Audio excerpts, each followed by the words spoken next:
jika ada keperluan. Sehingga kalau nggak ada keperluan, dilarang. Tas'ir tadi penetapan harga yang dilakukan oleh pemerintah. Baik, hadirin yang dimuliakan Allah Subhanahu wa taala, yang mengatur harga ketika di pasar itu siapa? Allah Subhanahu wa taala. Kadang para pedagang itu sendiri nggak ngerti kenapa tiba-tiba harga naik, kadang tiba-tiba turun. Pengennya sih naik terus, tapi terkadang turun. Konsumen juga bingung. Tiba-tiba selisih waktu harga sudah naik, kadang selisih waktu lagi harga turun. Kita nggak tahu sumbernya itu yang mana. Siapa yang pertama kali menentukannya, kita nggak tahu. Tiba-tiba naik, tiba-tiba turun. Ini pernah dijelaskan oleh Nabi SAW, seperti yang disebutkan dalam riwayat Ahmad. Rasulullah SAW pernah mendapatkan pengaduan dari para sahabat ketika terjadi kenaikan harga. Kata Anas bin Malik, "Ja'a nasun ilan Nabi SAW faqal." Ada beberapa orang yang mengadu kepada Nabi SAW, lalu dia mengatakan, "Ya Rasulullah, laqad ghala si'ru." Ya Rasulullah, harga-harga barang telah naik. Fasa'ir lana, karena itu tetapkanlah harga untuk kami. Lalu apa kata beliau? Beliau mengatakan, "Innallaha huwal qabidul basitu al-musa'ir." Sesungguhnya Allah lah, Dia zat yang melapangkan dan menyempitkan rizki para hambanya, dan dialah zat yang menetapkan harga yang ada di pasar. Nah, dari sini kita tahu jawaban ketika terjadi fluktuasi harga dan kita nggak tahu siapa yang memainkannya. Nabi SAW menjelaskan Allah Ta'ala yang menetapkan. Kita nggak tahu siapa yang pertama kali menetapkan ini. Tiba-tiba naik, tiba-tiba turun. Allah yang mengatur. Ketika terjadi kenaikan harga, mungkin bagi para konsumen, mereka kesulitan untuk beli. Ketika terjadi penurunan harga, mungkin ada sebagian penjual yang dia tidak mau melepas sebagian barangnya, sehingga pergerakan pasar itu terjadi. Salah satu di antara faktornya adalah terjadi fluktuasi harga. Baik. Nah, bolehkah seorang imam itu menetapkan harga? Menurut pendapat yang mengatakan tidak boleh, mereka berdalil dengan hadis ini. Nabi SAW ketika mendapatkan aduan tentang masalah penetapan harga, beliau tidak mau menetapkan harga. Namun yang beliau katakan bagaimana? Wa inni la arju an alqallaha wa laisa ahadun minkum yatlubuni bimadlamatin fi damin aw malin. Aku berharap ketika saya mati, ketika saya bertemu Allah, enggak ada satupun di antara manusia yang menuntut saya terkait kezaliman yang pernah saya lakukan kepada mereka, baik terkait harta maupun terkait darahnya. Maksudnya bagaimana? Ketika terjadi kenaikan harga, sahabat minta kepada Nabi SAW, turunkan harga. Tapi beliau tidak mau menurunkan harga.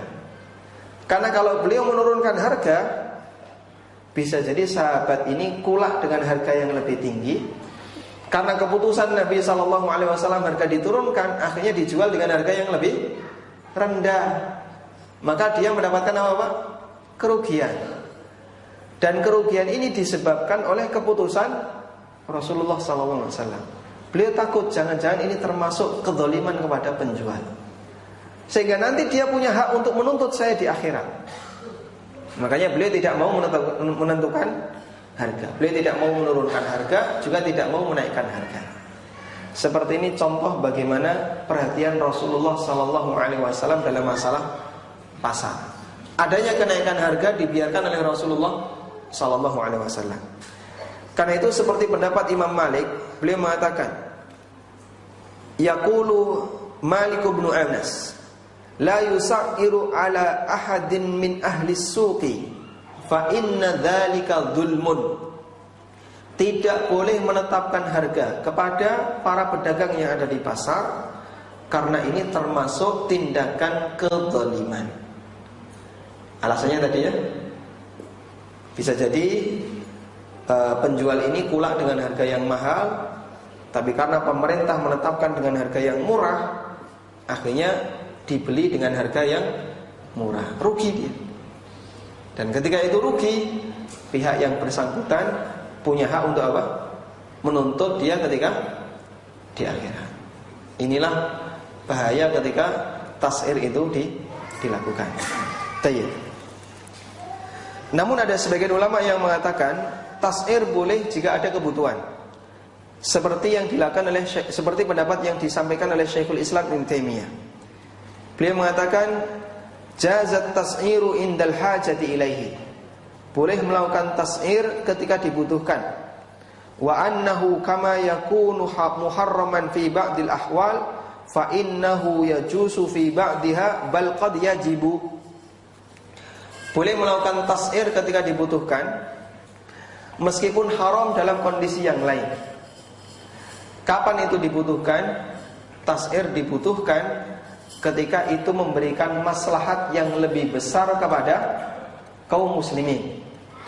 Dan agama ini dibangun di atas prinsip memberikan maslahat kepada masyarakat secara umum. Sehingga kalau di situ ada dua kepentingan. Penjual pinginnya harga tinggi, pembeli merasa keberatan untuk membeli barang dengan harga sekian. Tapi penjual kulaknya sudah tinggi.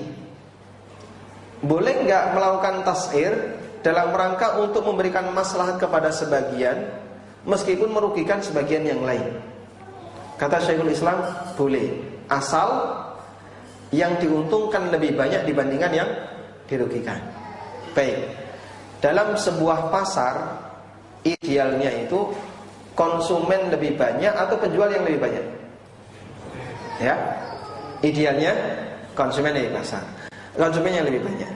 Kalau ada pasar, penjualnya lebih banyak dibandingkan konsumennya, yang terjadi apa? Tutup pasar itu ya, pasti ya. Banyak penjual yang pergi.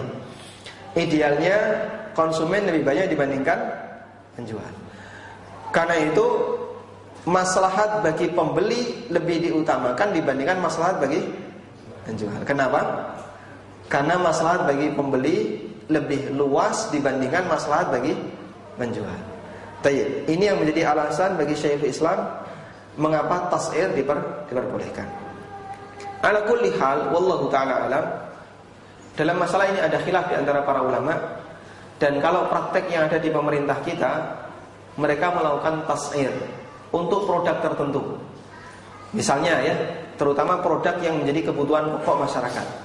Seperti misalnya BBM. BBM itu harganya murni dari pemerintah. Sehingga adanya fluktuasi harga minyak dunia ya, ini terkadang tidak mempengaruhi harga BBM di negara kita, karena pemerintah yang menetapkannya. Makanya Pertamina nggak bisa memutuskan secara sepihak berapa minyak yang harus dia jual ke konsumen. Nanti perusahaan yang lain juga tidak bisa demikian. Nah, model seperti ini dilakukan oleh pemerintah dalam rangka menjaga kestabilan harga yang ada di negara kita. Dulu sewaktu krisis tahun 98, tas'ir juga dilakukan oleh pemerintah. Minyak ditetapkan harganya, kemudian apa lagi? Sembako ya, terutama sembako ditetapkan harganya. Nah, model tas'ir seperti ini untuk memberikan kemaslahatan bagi masyarakat, menurut Syekhul Islam hukumnya boleh. Tapi kalau menurut pendapat Imam Malik hukumnya dolim, dilarang. Biarkan kenaikan itu terjadi, biarkan fluktuasi itu terjadi. Baik, sebelumnya saya mau tanya, inflasi itu mengurangi jatah rezeki atau tidak? Ya, masyarakat kita itu paling takut dengan inflasi ya. Sehingga ketika terjadi inflasi kayaknya semua sudah siaga. Tiap hari lihat internet, cek kurs dolar, cek kurs dolar. Nah, ya. Seolah-olah hidupnya terlalu bergantung dengan nilai dolar. Kita merasa ketakutan dengan inflasi. Pertanyaannya, inflasi itu mengurangi jatah rezeki atau tidak? Tidak. Nabi SAW menjelaskan konsep rezeki ketika terjadi inflasi di zaman sahabat. Beliau mengatakan, Innallaha huwal qabidul basitul musa'ir. Allah yang menetapkan harga, Allah melapangkan dan menyempitkan rizki para hambanya. Baik, rizki kita sudah ditetapkan oleh Allah. Namun rizki yang sudah ditetapkan oleh Allah ini tidak selamanya datar, tapi terkadang mengalami fluktuasi. Kadang naik, kadang turun. Kadang naik, terus turun terus ya. Sesuai dengan apa yang dikehendaki oleh Allah Ta'ala.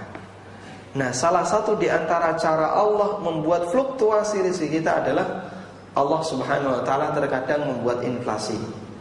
Allah takdirkan terjadi inflasi, Allah takdirkan kadang terjadi kenyamanan ekonomi, sehingga terjadilah fluktuasi rizki yang dimiliki oleh manusia. Karena rizki itu sudah ditetapkan oleh Allah, namun dia tidak datar, tapi terkadang naik, terkadang turun.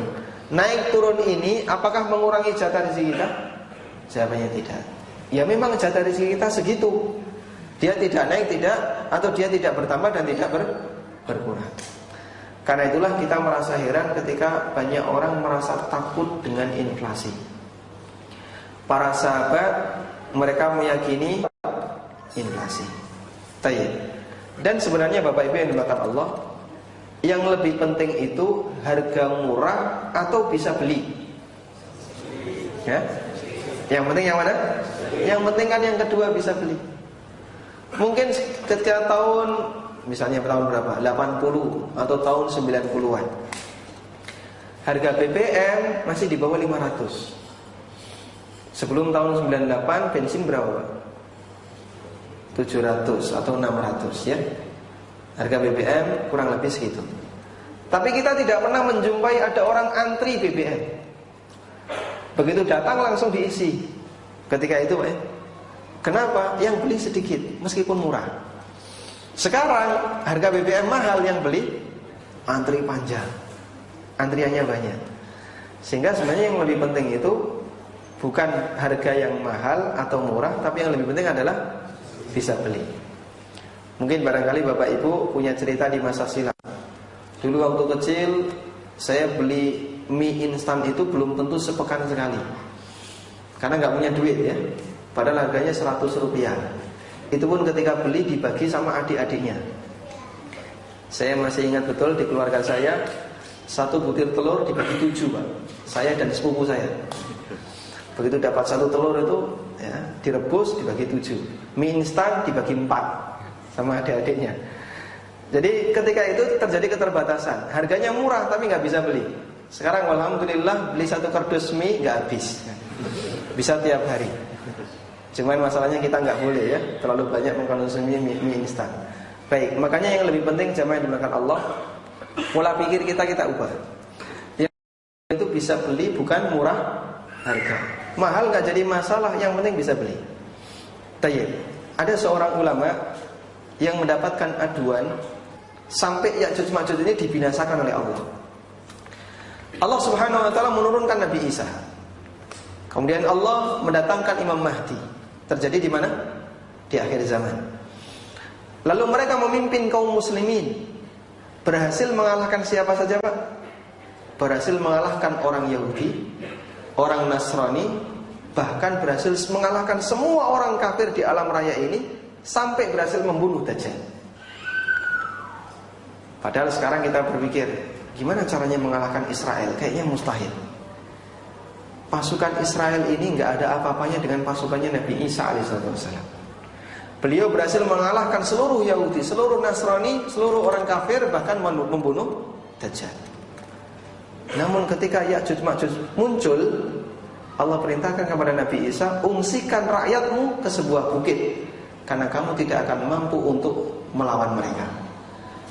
Sehingga pasukan yang paling kuat di alam raya ini adalah pasukannya Ya'juj dan Ma'juj.